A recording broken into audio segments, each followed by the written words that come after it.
L'une est écrivaine, l'autre réalisatrice. Ensemble, elles dressent le portrait d'une militante marocaine qui a survécu aux années de plomb. Fatna El Bouih et Hélène Ardor ont collaboré pour donner naissance au documentaire Fatna, une femme nommée Rachid, et elles prennent part au Festival international du film de Marrakech. Ensemble, nous les écoutons. Je vois que c'est une transmission. Il a réussi à transmettre un peu de ce que je fais, un peu de passé, un peu d'archives, l'importance de la traçabilité qui passe par les archives, mais aussi qui se fait par l'action.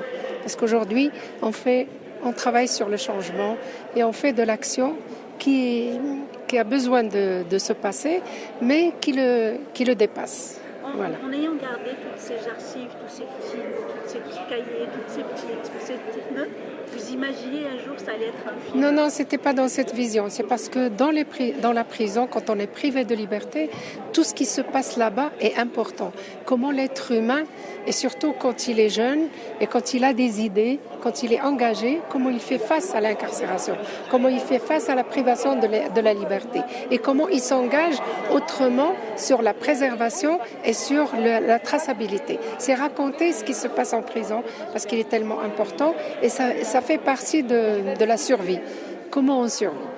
Je crois que le plus dur, ça a été de construire et de garder la confiance de Fatna, parce que c'est quelqu'un d'une très grande exigence, d'une très grande probité, d'une très grande dignité. Et pour moi, il fallait vraiment être à la hauteur de ça, de ses engagements et de son combat. Donc je pense que voilà, c'est un travail qui m'a élevée aussi à ses côtés.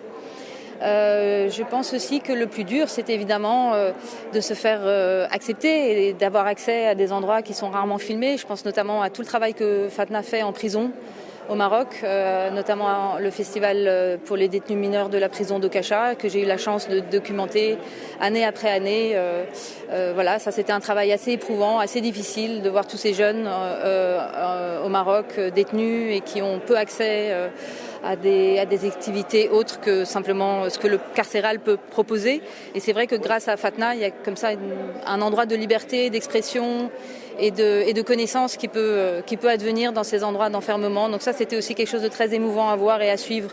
Je crois aussi que la chance que j'ai eue, c'est que les proches de Fatna, notamment ses deux filles, Najwa et Nina, ont vraiment tout fait pour que ce film se advienne. Elles m'ont aussi accordé leur confiance, accordé leur mémoire aussi, et puis je pense qu'on a réussi ensemble à faire un travail de transmission. Donc ça, c'était voilà, ça.